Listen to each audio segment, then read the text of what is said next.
And we're back with another episode of the Lakers Fast Break Podcast. It's Lakers pregame, everyone. It's for all the marbles for the Lakers. It's now or never. 1-2-3 Cancun could be on the way, only if the Lakers can prevent it. Although a Peruvian guy who has been a positive source says it's the last game of the season for the Lakers. And hopefully that is not going to be the case. It is, of course, the Lakers Fast Break. It is Gerald Glassford. Thanks so much again for watching this and truly appreciate it. Please go ahead and check out all my other great shows, including the Pop Culture Cosmos, where we cover the latest news and trends in pop culture each and every week, twice a week, wherever you get your podcasts, and Inside Sports Fantasy Football. As soon as the draft is over, we'll go ahead and record an episode for you this week or this upcoming week to go ahead and share our thoughts on the winners and losers of the NFL draft and how it affects your fantasy football team. And that's coming up on Inside Sports Fantasy Football. Plus also as well, of course, we've got Joe Sorrell, aka Ox1947 at LakersBall.com. Plus he owns a company that you got to support if you're in the Southern California area and you need a new lawn transformed today into something much more magical than it already is, and that's through SimBlades. SimBlades with a Y.com. Plus also, well, of course, John Costa. He'll be coming up on the post game most likely. He is a good man indeed. You got to go ahead and check out his great channels, Lakers Corner and Clutch Talk. Of course, our good friend Stone Hansen, he has been previewing the NBA draft as only he can at report_court. Our good friends, Laker Tom, feel better, Laker Tom. He's been a little bit under the weather lately, so go ahead and make sure you check out what he's been writing and retweeting at Laker Tom on Twitter. And then, of course, him and Jamie Sweet, Admiral Akbar there. Go ahead and check them out today at Lakerholics.com. Our good friends, also as well, Empire Jeff TV, Lakers in 5, Daniel Barry Sports Highlights, yo! Also as well, of course, we've got the John McCalian channel. Big shout out to John McCalian channel. I got to go ahead and say hello to that guy in the not too distant future. I miss talking to that guy. He's a really good guy. So hopefully you'll check out his channel, the John McCalian channel, plus all these great channels. You got to go and support. And speaking of supporting, we're closing in on 1,600 subscribers on YouTube. And also we're closing in on 1,000 followers on Facebook. So please support us on these outlets, plus everywhere you see the Lakers Fast Break, including TikTok. I dropped a video on there yesterday. It was Angry Joe, of course. Also as well, dropped a short, put it on Facebook, put it on Twitter. Please go ahead and support us and follow us. Instagram as well. Go ahead and check us out wherever you get your social media. Well, it is the Lakers possibly heading into what could be the final game of the season. Game 4 coming up tonight in just a few minutes at the Crypt. The Lakers and the Denver Nuggets. The Lakers are down with a big 0-3 deficit. I've already heard the statistics, 0 and 190, blah, blah, blah. I think it's 192 for all the 0-3 series that have been played in the NBA, and none have come back to win. Could the Lakers defy the odds 1 out of almost every 200 times and come back against the world champion Nuggets? We'll see as the Lakers head into tonight, possibly getting a boost. We'll see as Christian Wood has been made available for tonight's game. Although Jackson Hayes didn't play in the last game, let's see if the Lakers will give Christian Wood a last chance shot. It's like, the fire's just rummaging through the building, and then you're finally hitting the fire alarm and you're going after the fire extinguisher and trying to put it out. And let's hope that Christian Wood can put out the fire of the Denver Nuggets a little bit tonight, but we'll see. But again, I'm just going to go ahead and play it by ear. Am I optimistic? Daniel Barry says. It's really hard to tell. I mean, all season, Daniel, you watch this channel consistently over the course of the past season. You know how I've felt about how the Lakers would match up against Denver. I said against any other team in a Western Conference, they can play really well, but against Denver, it would be an uphill climb. And It certainly has been. They had their chances. They've had 3, not 1, not 2, but 3 games. They've had a double-digit lead and have blown all of them. Game 2 was the most reprehensible. The thing now comes down to it. Is this going to be the end of Darvin Ham? If the Lakers have another subpar performance, will the fire Ham chance be out there? Will the fire Pelinka chance be out there? Will sell the team Genie be out there? I think if that's the case and the Lakers don't put out a good effort tonight, I think they should. If you're in the crypt, if you're listening and you're in the crypt tonight, be ready to go ahead with those chants because they need to hear you. They need to know how dissatisfied you are. And it's more than just firing the coach. It's an organizational problem. I've been telling you all year, whenever the Lakers, actually, I've been telling you this for 4+ years. Every time the Lakers succeed, it's an organizational win. Every time they lose, it's an organizational loss. It's mistakes made from head to toe, from the top to the bottom. I noticed today Mo Wagner helping the Orlando Magic to a great victory today with an amazing second half where they destroyed the Cleveland Cavaliers in that second half. And funny, where did he start his career? He was a draft choice of the Los Angeles Lakers. Another individual who could have been a rotation player for us, getting key minutes. Again, getting key minutes for a playoff team in Orlando. Could have been getting key playoff minutes for us here in Los Angeles, but decided to go ahead and move into a different direction because that's the foresight of our management staff here. Zangerstein says all the finesse skilled and pure shooters are being waxed on the court right now. D'Lo, Booker, McCollum, Garland, defense and plus athleticism with some shooting is now more important than ever.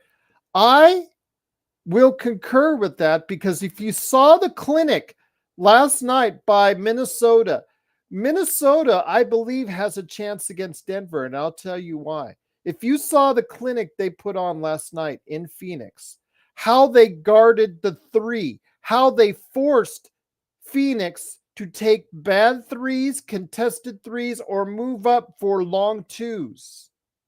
If you saw how they had movement on offense continuously, ball and man movement to create better shots, to create open looks.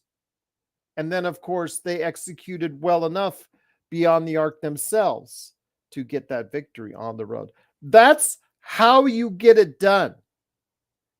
But then again, in the second half of every game that we played in this series, we have not defended the 3 very well.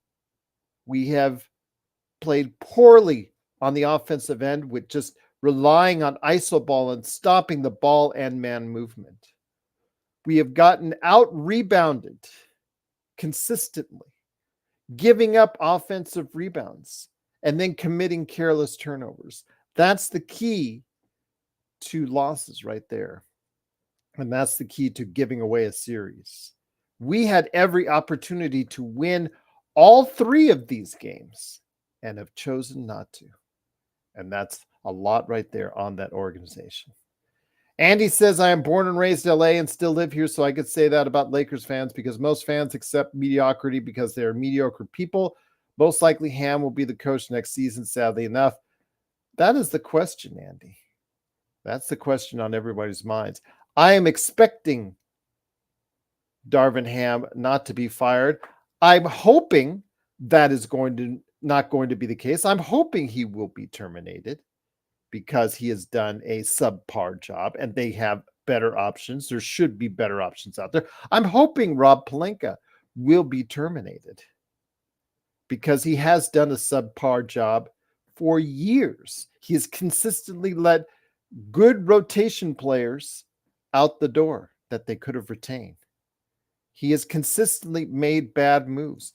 Westbrook trade, the Russell Westbrook trade will go down in Lakers history as being the absolute worst trade of all time, which we are still paying for with that extra first-round draft pick that we had to give up. So with that in mind, we come in tonight shorthanded, outgunned, but again, we still have AD and LeBron. D'Lo, we don't know what D'Lo we're going to get, which D'Lo is going to be there. He has lost millions, in my opinion, millions on this summer's free agent market by his inconsistent play in the postseason. Once again, Austin Reeves, first two games, really played outstanding defense, but could not do well as far as on the offensive end. He obviously was affected by how hard he is playing on the defensive end. Because if you could have told me 18 or 48 in the first two games for Jamal Murray, I would have said the Lakers have a 2-0 lead. So, hey, he just hasn't been able to get it done on the offensive end. The Lakers have missed layup after layup after layup. Rui Hachimura gave him the new contract, thought he could be a really consistent factor. So good for the Lakers when they finally inserted him into the starting lineup. But lo and behold, when he comes right down to it in the clutch, past two games, he's given you 3 and 5 points respectively. Very disappointing. And last but not least, of course, LeBron, 39 years old, he cannot play like he's 10 years younger. As much as you want it, as much as his team is built like it, he is not capable of being that player anymore to get you over the hump. AD has played really hard for a predominant amount of minutes, but they have forgotten about him in long stretches, and he needs to be more assertive during the games to get the ball when it matters the most. And let's not forget about the bench, the absolutely horrid bench, giving us a minimal output. You're finding no relief. You're finding no help coming off the bench. Taurean Prince has been the only scorer off the bench, and he has been lackluster. You've got Spencer Dinwiddie, Gabe Vincent, a guy who spent 3 years, $12 million a year, I believe, if I'm not mistaken, or 10 to 12 million, thereabouts, giving you next to nothing. Just played some hard defense on Jamal Murray. Give him credit for that, but nothing on the offensive end. And then you've got Jackson Hayes, a rim protector who doesn't protect the rim because he has absolutely no clue on the defensive end.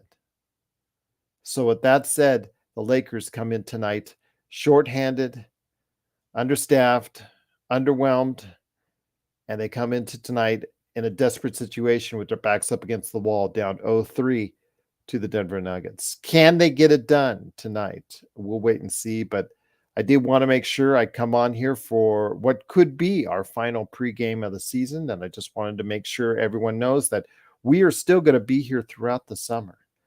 In fact, the situation is so dire right now. I wanted to go on a show last night. I wanted to do a snack pack last night, and I reached out to the guys. I said, anybody want to do a snack pack with me? They said, we're in rough shape right now, Gerald. We're not feeling it tonight. So Friday night, I couldn't get anybody on the air, so I do apologize for that. But we will do our best throughout the summer to be here as much as we can, starting with tomorrow night, if that's the case and the season's over. I know Joe has said he will bring and do his final nightcap of the season tomorrow, if that's the case.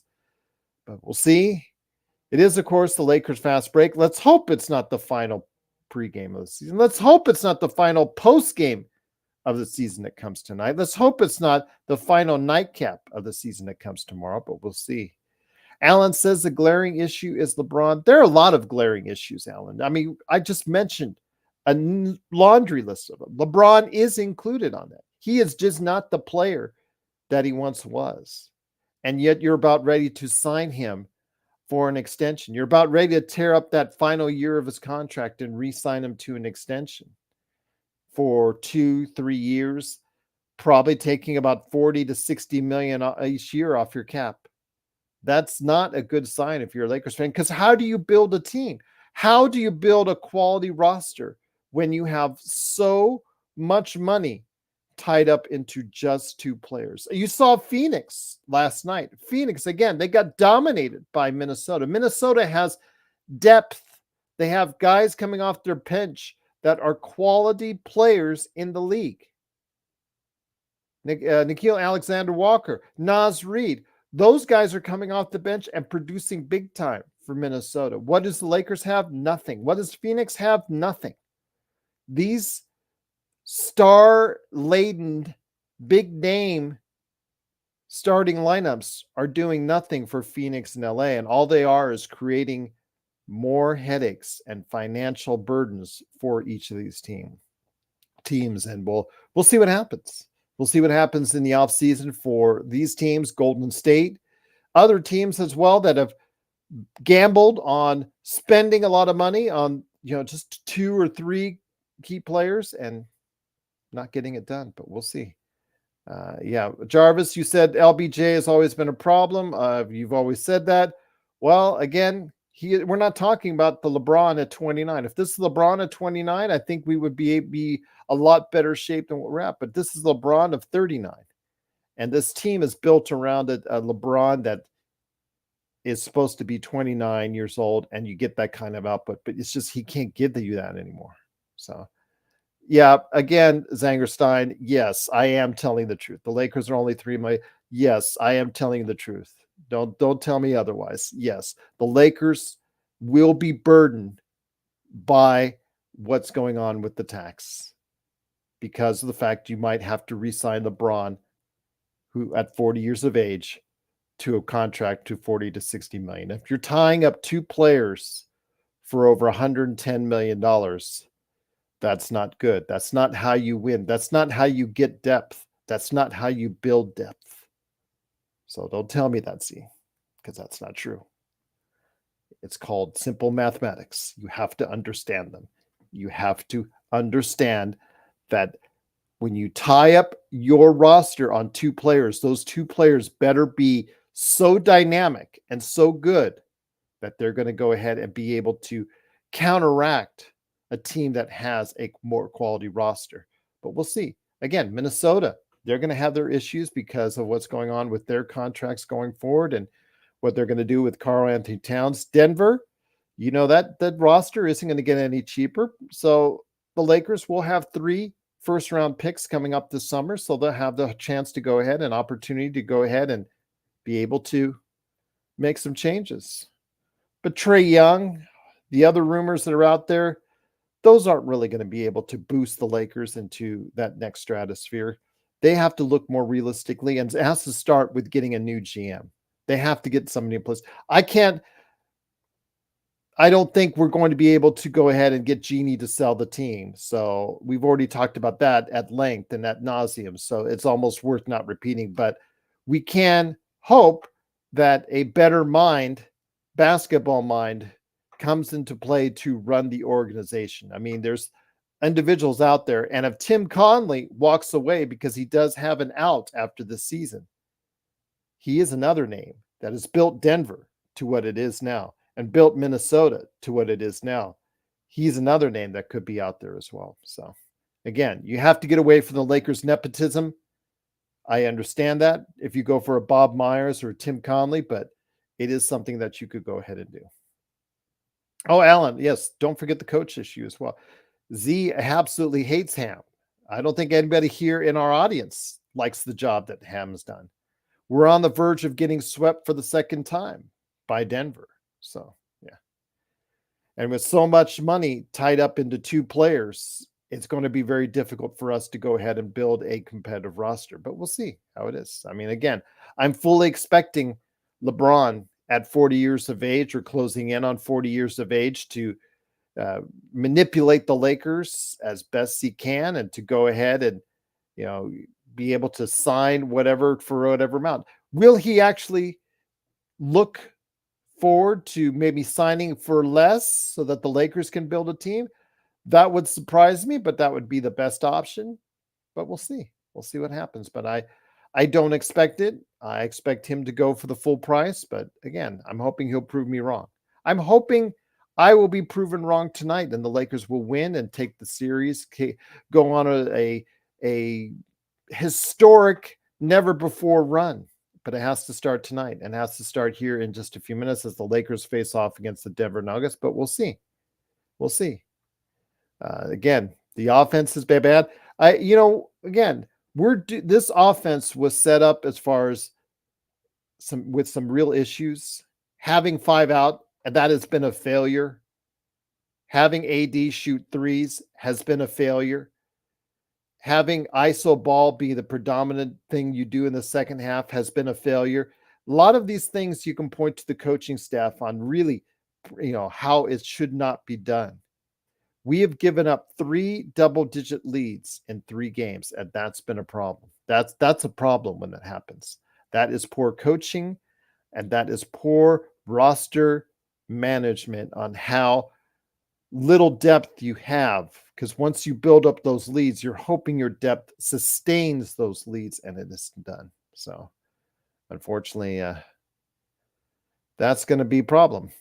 It's going to be a problem, but we'll see. Once again, it will be on playback.tv/Lakers Fast Break. It is Gerald Glassford, along with hopefully a lot of other guys like Laker Nick, Sean, Magic Man Grice. I don't know about Joe. Joe said he's got something to do, so you can take that for what it's worth. But hopefully I'll have some of the guys right there. Maybe Henry Hill, maybe Stone Hansen will stop by. You never know who's going to stop by playback.tv/Lakers Fast Break. I do have the simulcast prepped and ready to go, so it will be available on YouTube and Facebook as well. But please join us on the original feed for the scoreboard. It is not going to be a live feed. I cannot show you the live feed of the game. Otherwise, the NBA will shut down, and YouTube will shut down my channel, and Facebook, they'll shut down my channel. So it will be the running scoreboard, and of course the chat, the great chat that we have here at of course, playback.tv/Lakers Fast Break.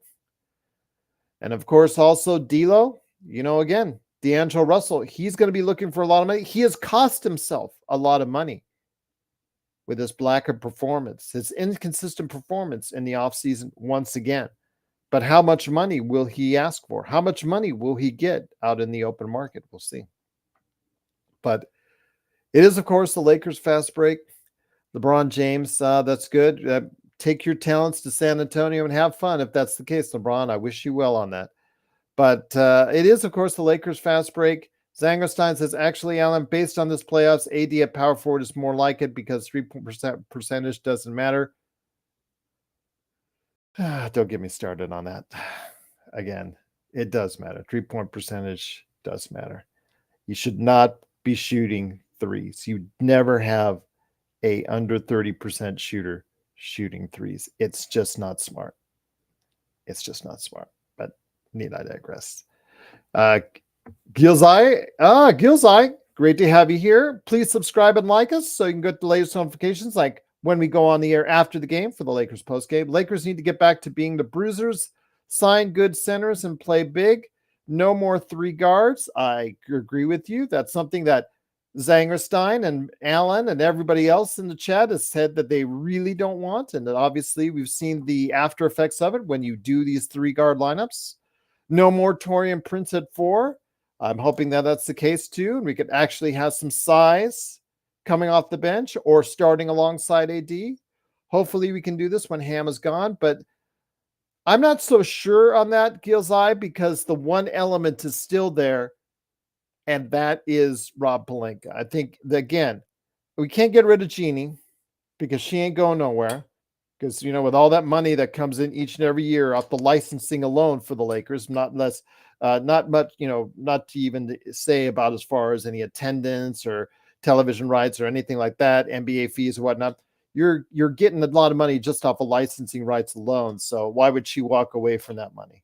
You wouldn't. So we are going to be stuck with Jeannie Buss as the governor for quite some time or the foreseeable future. So the one thing that can change, if she sits down and really puts the mind to it, is getting rid of the top guy in charge. Because, again, if the Lakers have an organizational problem, you look at who's running the organization first and foremost and ask yourself, does there need to be a change? And there definitely is. There definitely needs to be a change, and it starts with Rob Pelinka. I've been saying it for a long time now.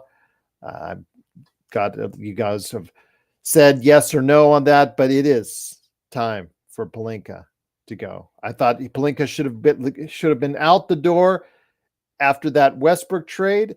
from the very moment that Westbrook trade was announced, that was a bad deal. I said it on the air then, and I'll say it on the air now. That was the worst trade in Lakers history. And again, all these rotation players in the league. You saw Mo Wagner today. You've seen Ivica Zubac. Those guys are performing in the playoffs. Jaime Jaquez Jr., not so much today, but he has performed in the playoffs. These are calculated errors. Just imagine if those three guys were still on the team right now. Your big guys, you would have two power forward / centers right there for you to go alongside AD. Huh. That would be a lot better than what you have now. But then again, yeah. Jarvis says JHS is a future Gary Payton. In NBA 2K, Jarvis, is that correct? But because he's certainly not going to be a future Gary Payton in the NBA. Yeah. So certainly not here. I mean, my gosh. He is looking like a draft bust so far, but we'll see. Tony Baloney. A great name. Hopefully you'll get a chance to like and subscribe. Remember when everyone said Lakers won free agency? Now look at this. You know what, Tony? I'm going to say you're right. When we thought we won free agency, when we thought we had such a deep roster, but you see the egg is all over all of our faces when we thought that the Lakers would be so deep. When we added Christian Wood, a lot of people, I was like on the fence about it. I know Sean was against it, but most of our guys were for it. I remember we did a show. It was one of our highest rated shows at the time. And yeah, Christian Wood, everybody was like really on him. Yeah, he's going to be the key. He's going to be the missing piece. Just didn't quite work out. Now he is playing tonight, so we'll see if he is the missing piece. But we'll see how that works out. But yes, you're right, Tony Baloney, that it was. A lot of people did think we had a deep roster, and unfortunately, that has not worked out to be the case. And I'm going to say that to you right there. We'll go ahead and say everybody was wrong on that one. So we all were wrong. Zangerstein says Pelinka being an agent is showing. As a basketball evaluator, he has none. I've been saying that for years, Zangerstein, on this very show. You guys, a lot of you guys out there have been saying, no, Pelinka's fine. Pelinka's fine. No, I've been saying it for years. He is not a quality GM. I remember last year when Joe and I used to mock Pelinka constantly and say, well, maybe Pelinka's face should be on a milk carton. Subscriber, huh? Cool. Thank you, Tony, for subscribing. It's just, again, Pelinka has not gotten the job done since the Lakers have won the title, and they gave him a championship team. Mistake after mistake after mistake after mistake. And this is what you have. This is what you have to show for it. The Lakers on the verge of elimination, being swept again for the second year in a row. The question is, will they make the changes necessary both on the court and also in the boardroom that are both needed in order to get a better organization going forward?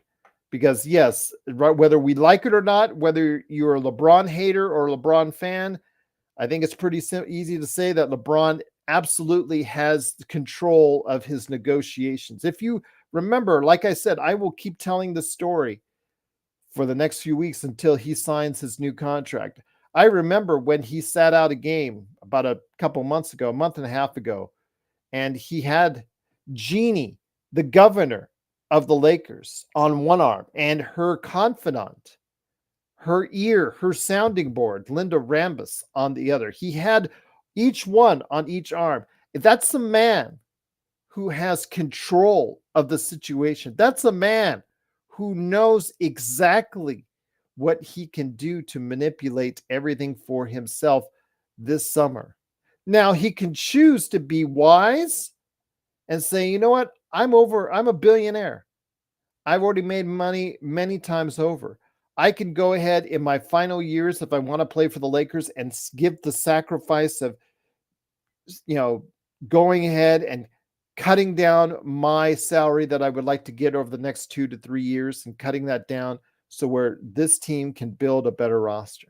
But we'll see. We'll see if he does that. I don't think he will, but I want to be proven wrong. I want to be proven wrong. And we'll know exactly what kind of legacy he leaves if that's the case. And Alan says LeBron's defensive part-time stats will make sure we get nowhere year after year after year. I can't say I disagree with you on that, Alan, because it does present a problem. Unfortunately, you have a 40-year-old player. He just cannot play like he's 30 or 28 or 25 anymore.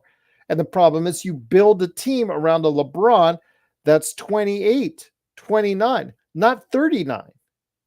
And that's the problem.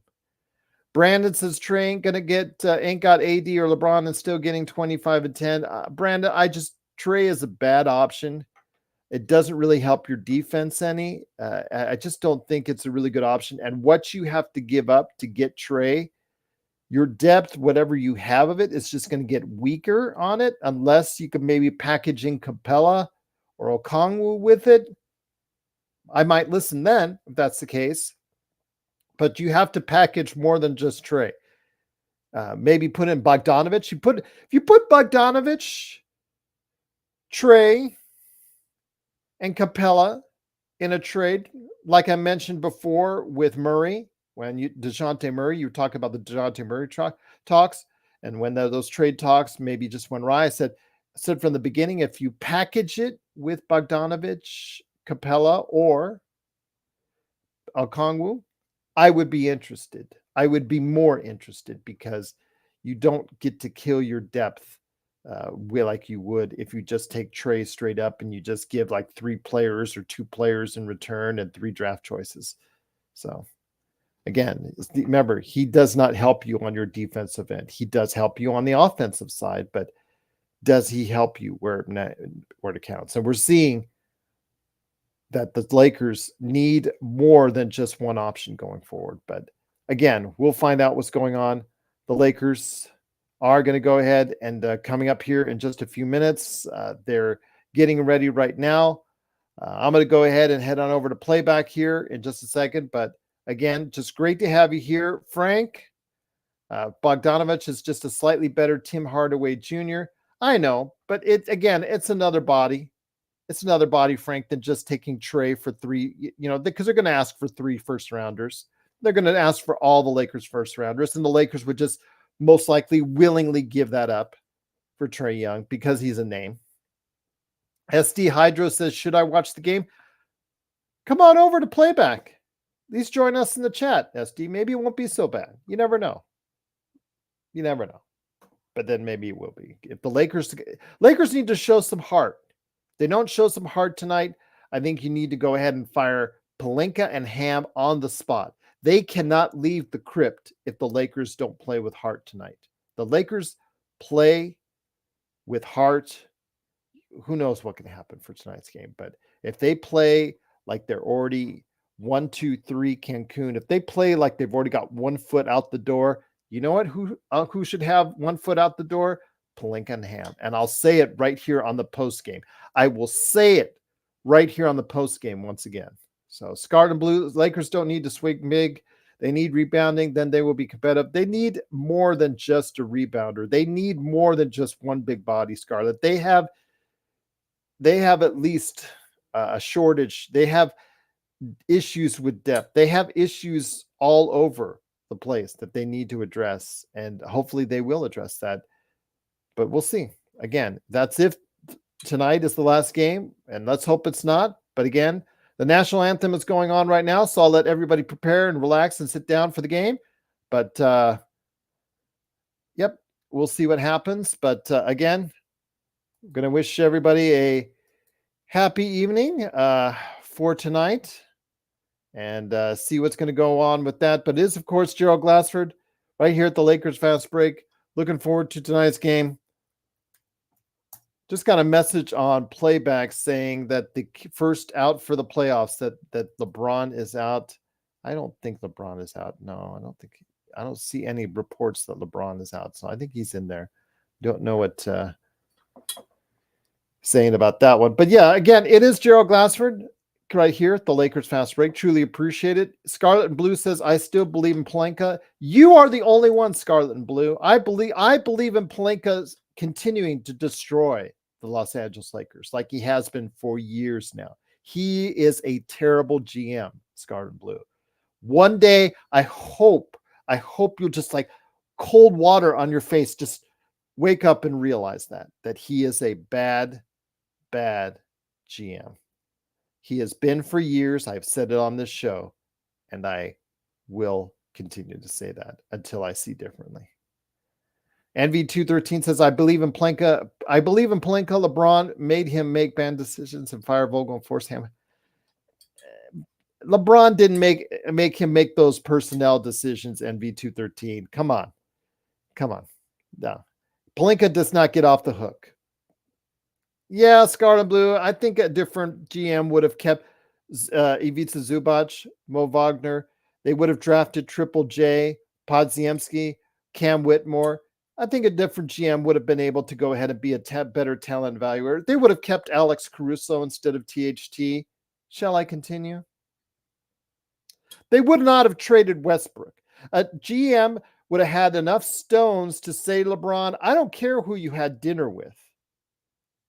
You're not getting Westbrook here. He is awful. Did you not remember the bubble and the Westbrook, you guys, when you didn't play Westbrook? So, again, we will moan and groan about that all night long tonight, if that's the case, after the game, or for at least for an hour or so. So we'll see. But again, join us after the game for the post game. The Lakers game is coming up right now. Looking forward to, again, Bloodhound. If you're the GM, you make those calls, Bloodhound. The GM, you make those calls, and you got to make them right. Giving up Zubats for a Muscala was definitely a dumb move indeed. But again, what type of player was Ham? He was a 6'7", tough guy. Yeah, not very much that he gave you on the offensive end. Played some defense, gave you some rebounding, but he never really gave you the stats that stood out to you. He was just that guy that was there year in, year out. So Scarlet Blue says Zubats was magic decision. Scarlet, Rob was in the room. What position did Rob have when Magic, you say he made that call? He was the GM. He could have told Magic no. He could have stood up and said, you're making a mistake, and did not. And we saw the problems that came to it. No, don't. He does not get off. He does not get off on that. So again, don't give Pelinka a pass. He's a bad GM, and you guys know it. And one day you'll realize that. But once again, it is the Lakers Fast Break. Please join us after the game. Win or lose, we'll be here. Will the Lakers say 1-2-3 Cancun? Or will they say Game 5 in Denver? We'll find out coming up here in just a little while. We'll come up. We'll be back. And we'll be back for the post game in just a little while right here at the Lakers Fast Break Podcast.